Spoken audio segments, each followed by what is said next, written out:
Alright, y'all, it has been so long since I released a full-length video. It's been about 2 or 3 years, man, and life has absolutely been crazy. Life has changed a lot. I still have my scat pack. I'm still living life, but I really want to create more videos for you guys. So why not start it off with a new series? I'm going to be doing a tier list ranking video on all the typical car mods that people do to their cars.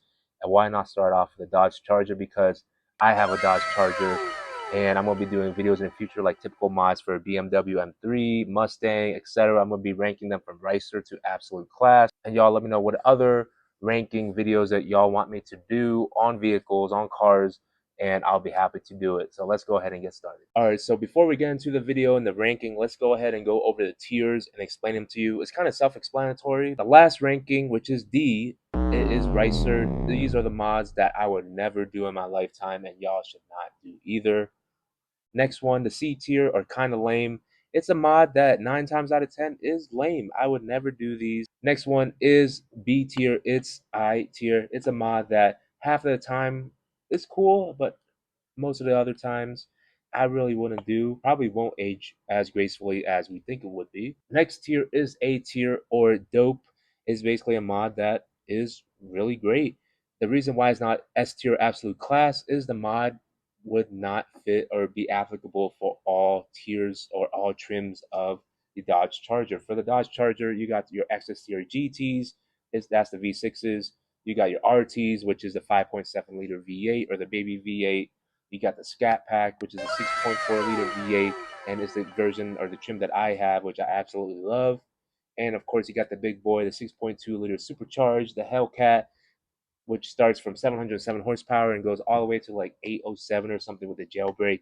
It's crazy. So if there's a mod that can fit all those trims, it belongs in absolute class or S tier. So getting into our first mod, it is the Wicker Bill. This is going straight into Ricer, and a lot of people are going to disagree with me because I see a lot of people put these on their cars and they think they look badass, but it's literally you're drilling into your stock spoiler just to put a piece of plastic to add more downforce.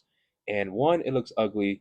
Two, it's not going to add that much downforce. And if you really want to add a duckbill spoiler, you can get one. There's so many variations for the Dodge Charger that looks great, and it doesn't involve drilling like 12 holes into your stock spoiler. It doesn't look that good. I don't know why a lot of people do it.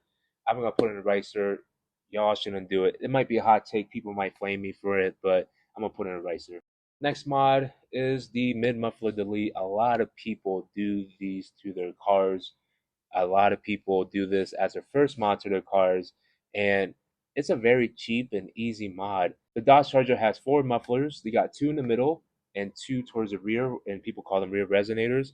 But usually you just chop off the middle 2 and put a pipe, or you put the race bullets like what you see in the picture here, and it just makes the car sound 10 times better. Sounds much more aggressive, and that is a mod that I did, and I would never go back to the stock exhaust. Even though the stock exhaust sounds great, exhaust with the mid muffler delete sounds that much better.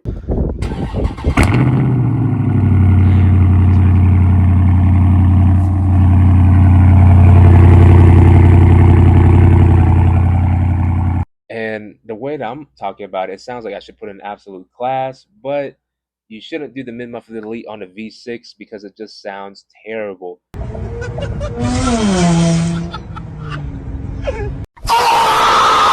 So with that in mind, I'm going to put it in the dope category. If the V6 sounded dope with the mid muffler delete, then I would put it in absolute class, but I would say the mid muffler delete is for the V8 boys only. Next on the list is the exhaust tips. These are the 5-inch carbon exhaust tips, and man, these are absolutely crazy. You can fit your fist into these, and it make the car look absolutely amazing.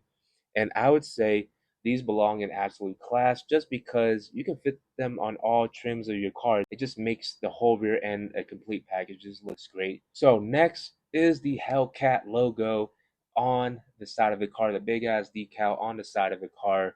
And to be honest, if I had a Hellcat, I would do it. That would probably be one of the first mods I would do, to be honest, because I have an SRT powered by SRT sticker on the side of my Scat Pack because I think the Scat Pack B will look kind of lame.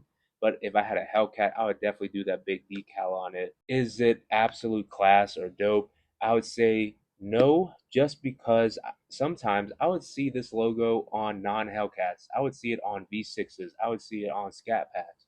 RTs, I would most of the time see it on V6s. Just because of that alone, I'm gonna put it in it's alright. Just because you shouldn't do it if you're not a Hellcat owner, hands down. So next one is the pedal commander. So a lot of people have been doing these on their Dodge Chargers. It's basically just a mod to increase your throttle response just because these have electronic throttles. You know, if you want a little bit more oomph in your V6s or RTs, people usually put the pedal commander. I would say it fits all cars. It works for all cars. You really don't need it in a Hellcat or a Scat Pack. Like I said, you can just put it in sport track mode or be a little bit quick on the throttle, especially if you're going to be racing. So I don't know. I'm deciding between dope or it's alright. But to be honest, for $300, I don't think it's going to be that much worth it, especially you can do other mods. So I'm going to put it in it's alright. All right, next mod on the list are the OEM wheels. The reason why I put this here is because a lot of people love to do OEM plus builds. So, for example, for me, with my Scat Pack, I got the 5-spoke Hellcat wheels, and they just completed the look. They looked absolute class. I'm so sad that I sold those wheels. I would say any cars that have the Hellcat OEM wheels on it just looks great. From your V6s all the way up to your Scat Packs. Of course, if you have a Hellcat, you already got the Hellcat wheels. So I'm gonna put these in absolute class. I would say it's a mod that people should do just because some of the stock wheels that you get on your RTs or V6s aren't that great. And what's this one? This is the Demon Hood. I've seen a lot of people nowadays put the Demon Hood on the Chargers, and I like the Demon Hood. I would say it definitely adds some cooling. It only really belongs on the V8 Chargers, right? If you have it on your V6s, it just looks dumb, or even your RTs. Um, I don't know. I would say I'm kind of in the realm between it's I and it's kind of lame. I don't know. I think I'm gonna put it in it's I just because it looks good. I wouldn't do it. I wouldn't do it if I owned an RT or a V6. So I'm gonna put it in it's I. And then this next one, a diffuser, I'm gonna put in absolute class for $100 and about 30 minutes of your day. You can just make the rear of the car look that much more aggressive. So that's why I'm gonna put in absolute class, just because for all trims it just looks great. And then the next one right here is the two-tone wrap. So it looked good, but nowadays I don't think it aged well because every time I see a two-tone wrap car in general, it just looks kind of lame. I don't think it aged gracefully. And I would say in a couple years, if you have a two-tone wrap car, I don't think it's gonna be the move. And I understand why people do it just because it's unique and you're gonna save some money versus paying what 4,000 for a wrap. To me, this is my personal opinion. I think it's dope. I don't think it's gonna age as gracefully. I'm gonna put it. It's alright for now. I'm gonna put it. It's alright. Next on the mod list are decal lights, and I would say that's gonna go straight into Ricer, just because all of the designs I've seen look absolutely terrible. They look like they're trying to do some witch eyes or something. Let's see. The next one is the full length exhaust system, catback exhaust. I would say from your V6s to your Hellcats, man, if you have a full length exhaust, it makes your car sound great. Like I said, even if you have a V6, if you have a proper exhaust system, not just your mufflers chopped off, it just sounds good. So I'm gonna put in absolute class just because you can get your performance gains and it's gonna sound good. So next on the list are the front lip splitters. I couldn't do the full image of it, but it just makes your car look a little more aggressive on the front while adding protection. I have a front lip splitter on my car, and I think it just looks good. So I'm gonna put it on absolute class just because it makes your car look good and it fits all trims. Next on the list, it looks like it's the rear window louvers on the car.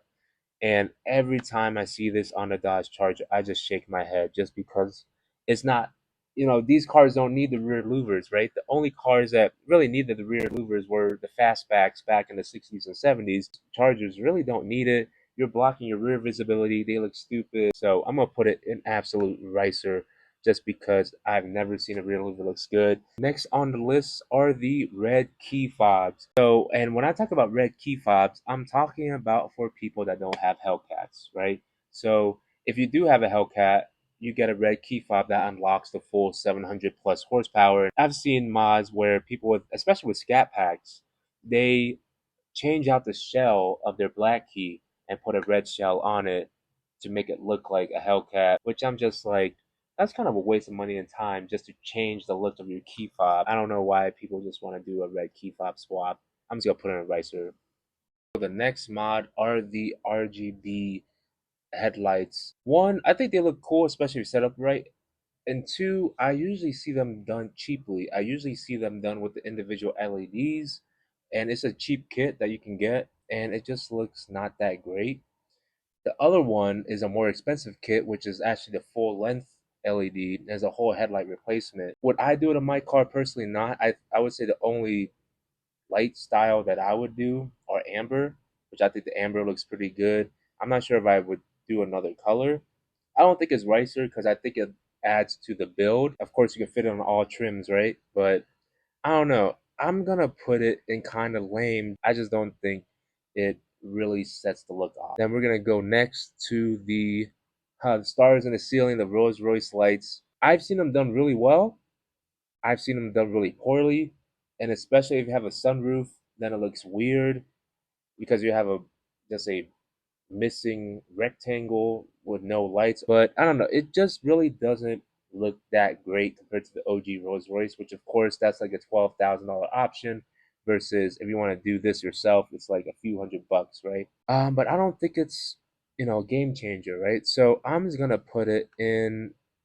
It's alright. Next one is the aftermarket steering wheel. I've seen a lot of people do these as well, replacing their stock steering wheel to add the carbon fiber wheel with the suede handles, and of course you got the LED display. Funny story, one of my friends did this and he actually blew his airbag, unplugged the battery, so he blew his airbag. He had to get a new airbag from Mopar for $800. And some of the designs for the Dodge Charger is just a little bit out there. It looks too much. The BMW aftermarket steering wheels look class, looks great, but I don't know, for some reason for the Dodge Charger steering wheels, they just want to go over the top. So I'm just gonna put it in its eye. Next one, Banana Guards, straight up ricer. I mean, this is not really a mod. It's more of like it comes with the car brand new, but people still just leave it on, which you really shouldn't because it damages your car and it's bright orange. Or sorry, it's bright yellow. It looks ugly. Or if you have the wide body, then it's bright pink, which I don't know why people still leave those guards on there. Next one is the ambient lighting. I really like the ambient lighting. However, on every video I've seen with an aftermarket ambient lighting kit, it just looks way too bright. I feel like you're gonna like blind yourself going down the road at night. I feel like you can get pulled over real quick if you don't have tints, because the purpose of ambient lighting is just accessory lighting to brighten up your night just a little bit, not just make your whole entire vision purple or blue or whatever lighting you decide to put on. I think, to be honest, I think you can do it for all trims. I think is a good addition to your cars, and this is what cars are doing nowadays, right? So if you want to make your car a little bit modern, I'm just gonna put it in dope.